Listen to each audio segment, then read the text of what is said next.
We'd like to introduce Tom and Joe Brassington, the authors of Bottled. They are two incredibly inspiring primary school teachers, the creators of Bottled, and two of the kindest and most wonderful human beings to exist. We hope you enjoy watching our conversation. So, hello, Tom and Joe. Thank you for joining us today. This is really, really exciting. So, first of all, how are you both today? I'm really great, thank you. Yeah, really, really good. I was like giving Tom time to go first. I'm doing well too. Yeah, I've had a really nice day. No, wait, that's awful. How are you both? We're just moving straight on. Are you okay?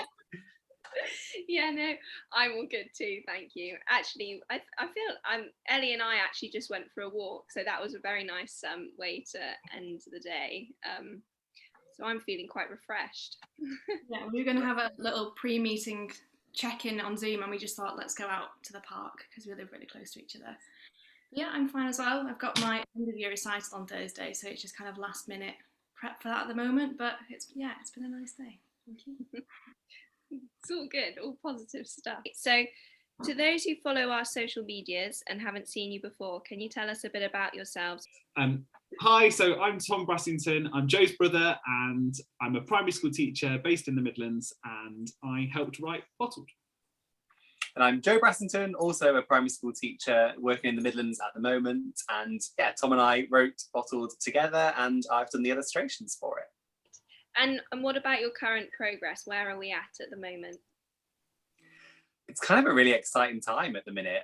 So we've kind of submitted our final draft of the text, and I just this weekend sent off the final drawings, the final illustrations. So at the moment, we're working with the text designer at Bottled to try and put those things together and create kind of a real book and see what Bottled's going to look like when all of those worlds kind of come together. So for anyone who's seen this term for the first time or isn't quite sure what it means, how do you define emotional honesty? So emotional honesty is being honest about how you're feeling, when you feel comfortable to, and with the people who you feel comfortable to. I agree. For me, emotional honesty is just being honest about your emotions, the way you're feeling, what you need. And that starts with being honest with yourself, and then starts to spread out to being honest with your friends, your family, the community of people that you're close to. Was there a particular moment where you thought Bottled could move from being an idea to a reality? Bottled began its life in my NQT year classroom.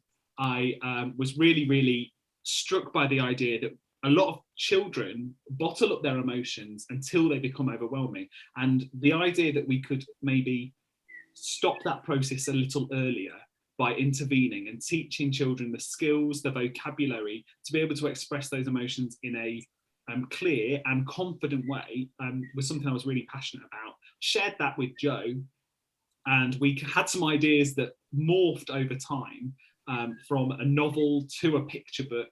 And I think really for me and Joe, Bottled came to life for us, if you like, when mental ill health hit our family for the first time. And so not having had that experience before and having to live through and live out what we wanted Bottled to be for ourselves was when really a shift happened in our thinking and our approach to the project.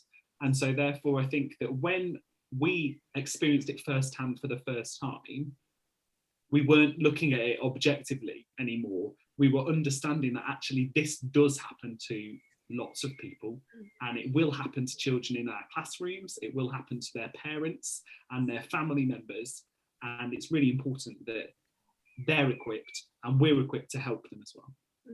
I suppose empathy's the word which comes to mind after what you just said. It makes so much sense, like having that real understanding and being able to be empathetic towards how other people are feeling can then really, really help, can't it, in terms of helping other people go through things. If you can just sort of be in their shoes, even if it's in a very small way. But that's I think so.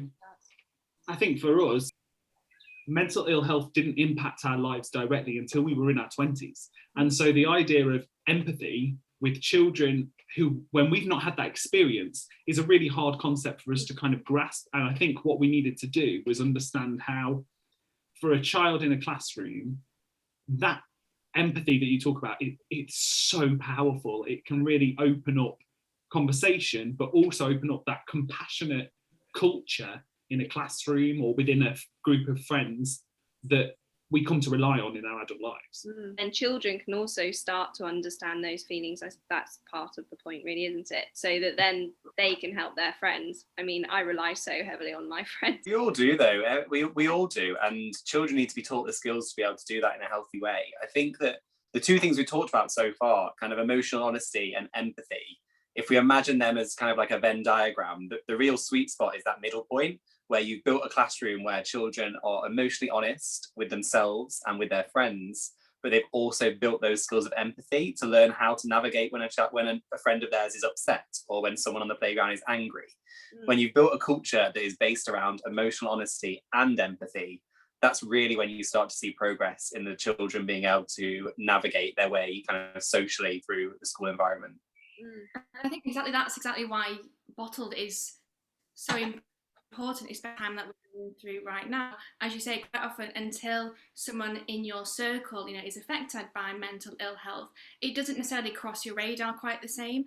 And it's really getting in with Bottled to that grassroots, to children before they're thrust into that situation, and then don't necessarily know how to respond to it, or quite often, I'm in my mid-20s now, and you still process things now that happened when you were younger, but you didn't necessarily have the tools to do. Whereas if you get in with children earlier, then I think that has a massive knock-on effect, and that can only be a positive one. I completely agree, and it's about rehearsal, really, and what the work that me and Tom do in schools around having these emotionally honest conversations, particularly around picture books, is that you're giving children the opportunity to rehearse emotional honesty and to rehearse empathy and to kind of practice how to be an empathetic, good friend before the moment when they actually need to try that on the playground or at home. Such a nice idea. We can relate to that as musicians practicing. I know you've been sharing the book with children in your classrooms. What's been their response so far?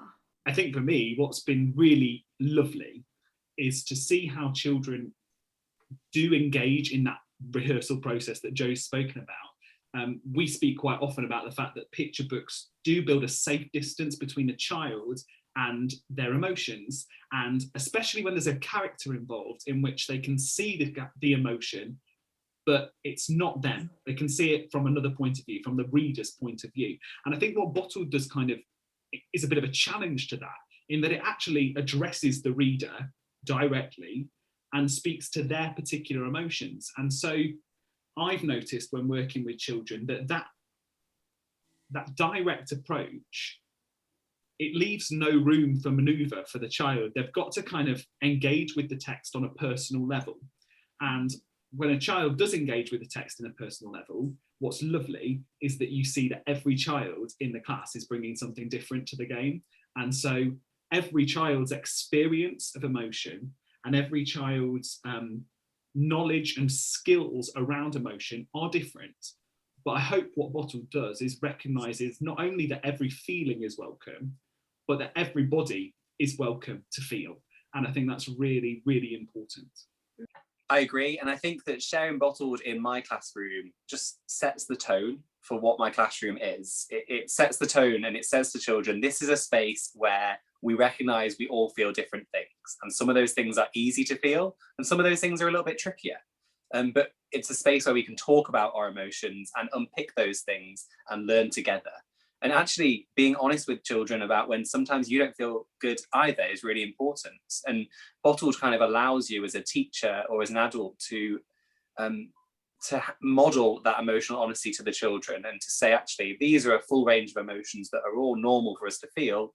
And right now, maybe I am feeling sad, or maybe I am feeling a little bit angry, and that's okay. And trying to model to the children the kind of emotional navigation that we want them to be able to achieve themselves. I suppose then they really see you as a human, and it's sort of a reflection of what they could be, when they're the same age that you are now, and that makes it very real for them. It's really interesting what you were saying about the whole processing emotion. That really resonates a lot of what you just said with us as musicians, because we feel emotion and apply emotion to the music that we play, and then it's often quite cathartic. No matter what you're feeling, like I often feel I can put that into the music that I'm playing, and it's really similar to exactly what you've just described about a child getting lost in a book. And I know I did that as a child as well, and being able to access an imaginary landscape, it's really powerful.